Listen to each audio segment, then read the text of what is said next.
ಮಗಳ ಮುಂದೆಯೇ ತಾಯಿ ಹತ್ಯೆ ಪ್ರಕರಣಕ್ಕೆ ಟ್ವಿಸ್ಟ್ ಸಿಕ್ಕಿದೆ. ಹೆಣ್ಣು ಕೊಟ್ಟ ಅತ್ತೆಯನ್ನೇ ಕೊಂದಂತಹ ಕಿರಾತಕ ಅಳಿಯ ಮುಸುಕು ಧರಿಸಿ ಬಂದು ಅತ್ತೆಯನ್ನ ಬರ್ಬರವಾಗಿ ಕಾಂತರಾಜು ಹತ್ಯೆ ಮಾಡಿದ್ದ. ಹೆಂಡತಿ ದೂರವಾಗುವುದಕ್ಕೆ ಅತ್ತೆಯೇ ಕಾರಣ ಅಂತ ಹೇಳಿ ಅತ್ತೆಯನ್ನ ಕೊಲೆ ಮಾಡಲಾಗಿದೆ. ಪೊಲೀಸರ ವಿಚಾರಣೆ ಸಂದರ್ಭದಲ್ಲಿ ಅಳಿಯನ ಕೃತ್ಯ ಬಯಲಾಗಿದೆ. ಪಾಂಡವಪುರ ತಾಲೂಕಿನ ಯಲೆಕೆರೆ ಗ್ರಾಮದಲ್ಲಿ ಆಗಿರುವಂತಹ ಘಟನೆ ಇದು. ಗಂಡ ಕಾಂತರಾಜುವಿನಿಂದ ದೂರವಾಗಿ ತವರು ಮನೆಗೆ ಸೇರಿದ್ದ ಪತ್ನಿ ಅರ್ಪಿತಾ. ಪತ್ನಿ ದೂರವಾಗುವುದಕ್ಕೆ ಅತ್ತೆಯೇ ಕಾರಣ ಅಂತ ಹೇಳಿ ಈ ರೀತಿಯಾಗಿ ಸೇಡು ತೀರಿಸಿಕೊಂಡಿದ್ದಾನೆ ಅಳಿಯ. ಹಬ್ಬದ ಹಿನ್ನೆಲೆ ಮನೆ ದೇವರ ಪೂಜೆಗೆ ಅರ್ಪಿತಾ ತೆರಳಿರ್ತಾರೆ.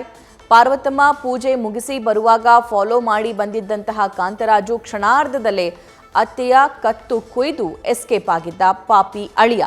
ಇನ್ನು ಸ್ವಂತ ಹೆಂಡತಿಗೆ ತಿಳಿಯದಂತೆ ವೇಷ ಧರಿಸಿಕೊಂಡು ಕಾಂತರಾಜು ಬಂದು ಈ ಕೃತ್ಯ ಮಾಡಿದ್ದಾನೆ. ಅನುಮಾನದ ಮೇರೆಗೆ ವಿಚಾರಣೆ ನಡೆಸಿರುವಂತಹ ಸಂದರ್ಭದಲ್ಲಿ ಸತ್ಯ ಹೊರಬಿದ್ದಿದೆ. ಮತ್ತಷ್ಟು ಡೀಟೇಲ್ಸ್ ನಮ್ಮ ಮಂಡ್ಯ ಪ್ರತಿನಿಧಿ ನಂದೀಶ್ ನೀಡ್ತಾರೆ. ನಂದೀಶ್, ಏನಿದು ಪ್ರಕರಣ? ಖಂಡಿತ ಸಭಾ, ಏನು ಯಲೆಕೆರೆ ಗ್ರಾಮದ ಪಾರ್ವತಮ್ಮ ಏನಿದ್ದಾರೆ, ಪಾರ್ವತಮ್ಮ ಮತ್ತು ಆಕೆಯ ಮಗಳು ಅರ್ಪಿತಾ ಅವರು ಮೊನ್ನೆ ಏನು ಹಬ್ಬದ ಹಿನ್ನೆಲೆಯಲ್ಲಿ ಗ್ರಾಮದ ದೇವಸ್ಥಾನಕ್ಕೆ ಒಂದಕ್ಕೆ ಹೋಗಿರ್ತಾರೆ. ದೇವಸ್ಥಾನದಲ್ಲಿ ಪೂಜೆ ಮುಗಿಸಿ ವಾಪಸ್ ಬರುವಾಗ ಮುಸುಕುದಾರಿ ಒಬ್ಬ ಜರ್ಕಿನ್ ಅನ್ನ ಧರಿಸಿ ಬಂದಂತಹ ವ್ಯಕ್ತಿ ಏನು ಪಾರ್ವತಮ್ಮ ಇದ್ದಾರೆ ಅವರ ಕತ್ತನ್ನ ಕೊಯ್ದು ಅಲ್ಲಿಂದ ಎಸ್ಕೇಪ್ ಆಗಿರ್ತಾನೆ. ಅಂದ್ರೆ ಮಧ್ಯರಾತ್ರಿ 1 ಗಂಟೆ ಸಮಯ ಆಗಿದ್ರಿಂದ ಯಾರು ಆ ಕತ್ತನ್ನ ಕೊಯ್ದ್ರು, ಯಾರು ಆ ಕೊಲೆಯನ್ನ ಮಾಡಿದ್ರು ಎಂಬುದು ಕೂಡ ಗೊತ್ತಾಗಲ್ಲ.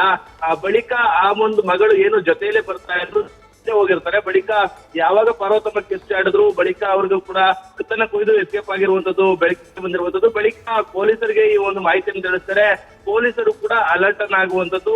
ಒಂದಷ್ಟು ತನಿಖೆಯನ್ನ ನಡೆಸಿದ ಸಂದರ್ಭದಲ್ಲಿ ಏನೋ ಅರ್ಪಿತಾ ಇದ್ದಾರೆ, ಅರ್ಪಿತಾ ಗಂಡನೇ ಈ ಒಂದು ಕೊಲೆಯನ್ನ ಮಾಡಿರುವುದು ಇದೀಗ ಬೆಳಕಿಗೆ ಬಂದಿರುವಂತದ್ದು. ಅಂದ್ರೆ ರಾತ್ರಿ ವೇಳೆ ಏನು ಅರ್ಪಿತಾ ಮತ್ತು ಪಾರ್ವತಿ ಜೊತೆಯಲ್ಲೇ ವಾಸವಿದ್ರು.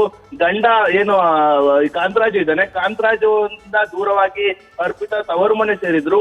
ಆ ನಿಟ್ಟಿನಲ್ಲೇ ಒಂದಷ್ಟು ಸೇಡನ್ನ ಆತ ಹೊಂದಿರ್ತಾನೆ. ಅಂದ್ರೆ ಹೆಂಡತಿ ದೂರ ಆಗಲು ಪಾರ್ವತಮ್ಮನೇ ಕಾರಣ, ಅತ್ತೆಯೇ ಕಾರಣ ಎಂಬ ಮೂಲಕ ಒಂದು ಸೇಡನ್ನ ಹೊಂದಿರ್ತಾನೆ. ಅದೇ ನಿಟ್ಟಿನಲ್ಲಿ ಈ ಒಂದು ಕೊಲೆಯನ್ನ ಕೂಡ ಮಾಡಿದ್ದಾನೆ ಎಂಬ ಮಾಹಿತಿಗಳು ಕೂಡ ಲಭ್ಯವಾಗಿರುವಂತದ್ದು.